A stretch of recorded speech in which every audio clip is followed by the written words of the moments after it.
के लिए तालियां तो बता दीजिए। आचार्य आजाद जी के लिए भी जो है, आचार्य आजाद जी को हमने इतने नजदीक से देखा है।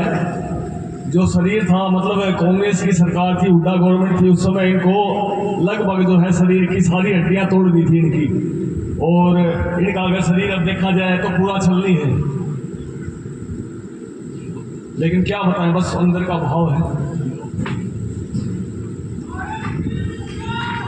जनता ही सरकार है, जनता ही सरकार है। इनकलाब, इनकलाब जिंदाबाद। गौ माता की जय, भारत माता की जय। आचार्य जी ने वैसे तो मैं क्या कहूँ, आप सारी बात ही कह दी।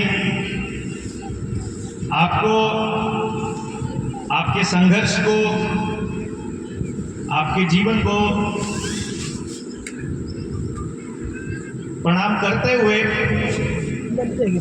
मंच और आप सबके इस प्रयास को, इस सफल प्रयास को यहां इस मुकाम तक लेकर जाने के लिए 23 मार्च को शहीदों को याद करके आने वाले वक्त में अपने संकल्पों को फिर से दोहराने के लिए मैं फिर आपके चरणों में एक बार नमन करता हूं। लड़ाई शुरू करी थी जब, तो नहीं मालूम था कि इतने सारे लोग साथ आ जाएंगे। जो पोजीशन आज जनता सरकार मोर्चा की है,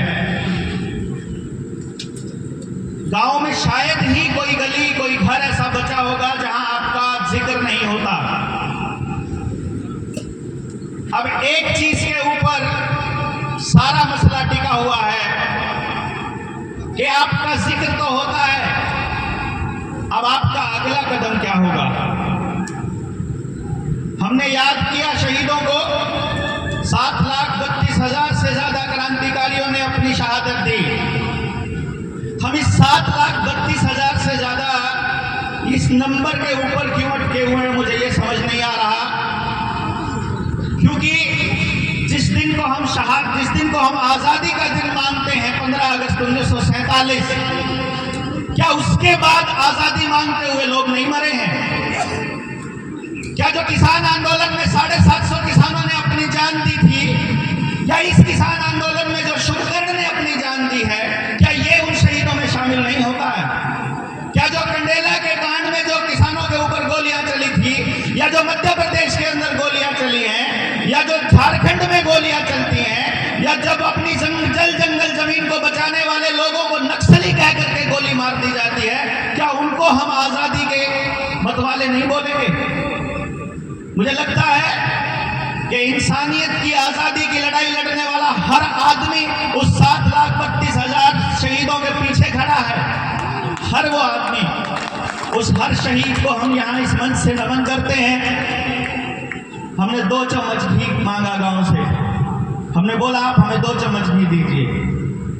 1 चम्मच घी आज 23 मार्च 2024 तक जितने लोगों ने शहादत दी अपनी आजादी बचाने के लिए, उसके सम्मान में, और 1 चम्मच घी जो उन्होंने सपना देखा उसके निर्माण के अपने संकल्प में, ताकि उनका जो बलिदान है वो व्यर्थ ना जाए। पर वो कैसे होगा? अक्षय भाई ने हम सबको बताया, और मैं बचपन से एक बात सुनता आ रहा हूं, इसका बिल्कुल बुरा नहीं मानना है, शिक्षकगण बैठे होंगे यहाँ। हमको बचपन से जब भी भगत सिंह की बात चलती है तो स्टेज से कहा जाता है कि भगत सिंह के विचारों को जानिए, भगत सिंह को पढ़िए और उसको जीवन में उतारिए। लेकिन सिलेबस में तो भगत सिंह है ही नहीं, और मम्मी पापा कहते हैं कि सिलेबस से बाहर पढ़ेगा तो जीवन ही नहीं चलेगा।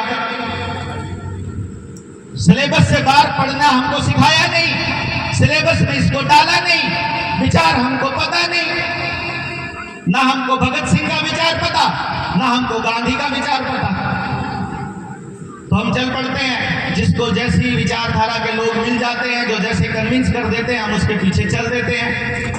अगर सचमुच अगली पीढ़ी के दिलो दिमाग के अंदर सच्चाई का बीज हमने आरोपित करना है, यदि सचमुच हम अपने इस संकल्प के लिए दृढ़ हैं कि हमको गौ माता बचानी है, हमको अपना किसान बचाना है, हमको अपना गांव बचाना है, तो एक काम ऐसा ना कर लें कि हम लोग अपने इस आवरण से निकल जाएं कि हम किसान हैं या हम गौ भक्त हैं, क्यों ना हम इंसान हो जाएं।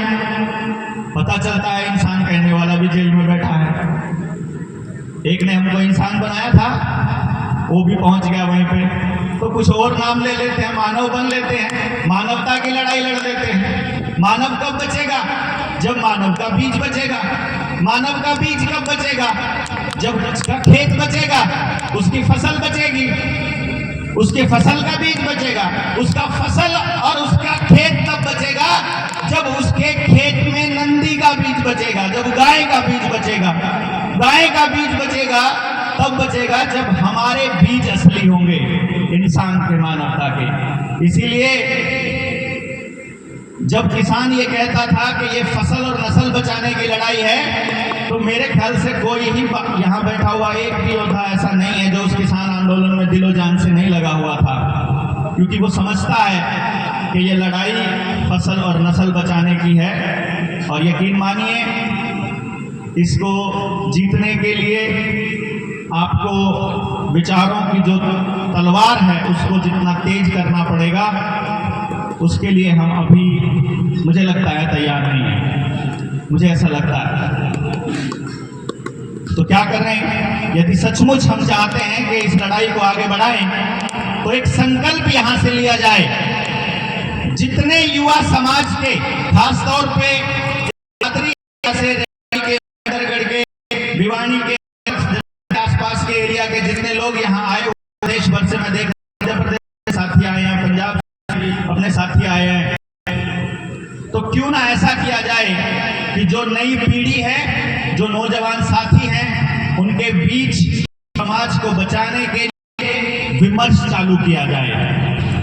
यहाँ से अगर मंच आने वाले में आपको ये कर दी जाएगी कि महीने के दूसरे शनिवार को या एतवार को भगत के ऊपर चर्चा होगी कि आइए हम बात करते हैं। जब बात करते हैं, और आतंकी कहा जाता है भगत सिंह को आज भी सरकारी दस्तावेजों में, आपको मालूम होगा ना इस बात का।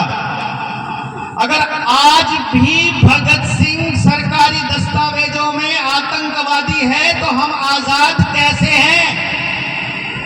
अंग्रेजों ने जब उनको आतंकी घोषित किया और जैसे ही भारत को आजाद घोषित किया, उसी वक्त वो व्यक्ति क्रांतिकारी घोषित हो जाना चाहिए।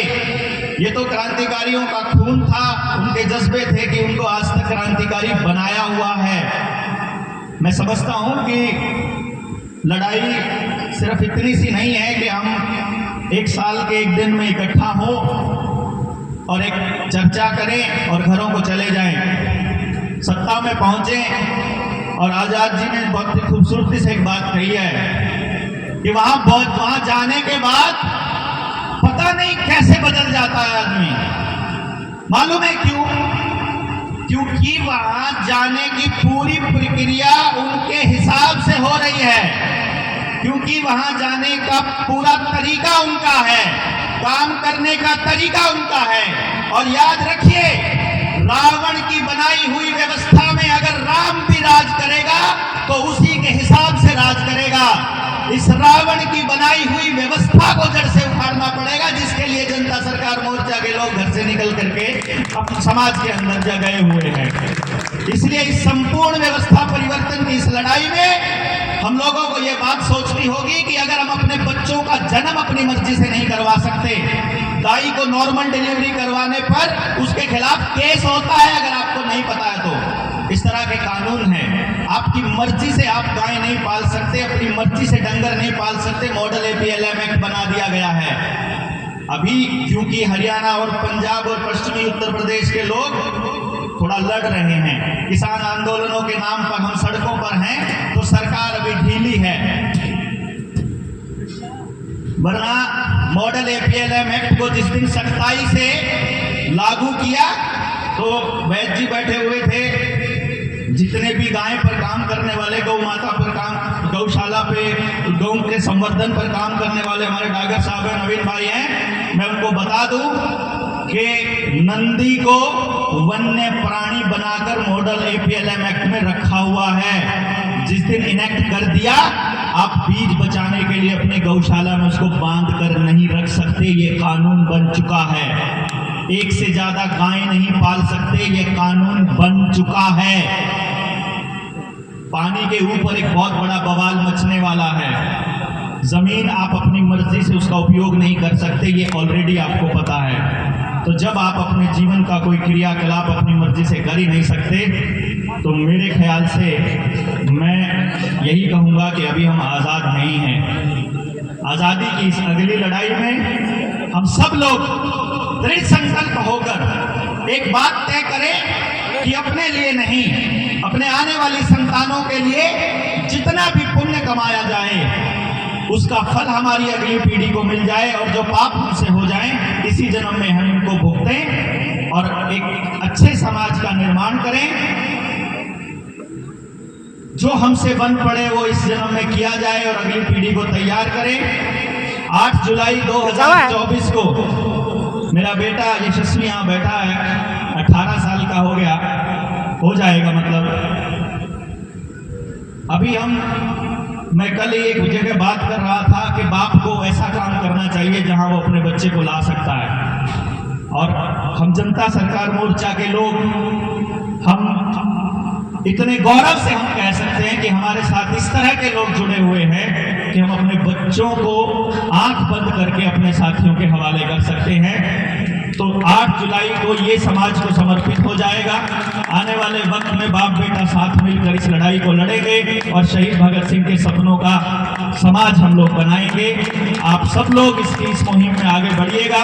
आप सब लोग यहाँ आए, इस कार्यक्रम को सफल बनाया, इसके लिए आयोजकों का, प्रदीप भाई का, सारे जनता सरकार मोर्चा की टीम का, सभी गौरक्षकों का आपका बहुत बहुत धन्यवाद। जय हिंद, जय भारत।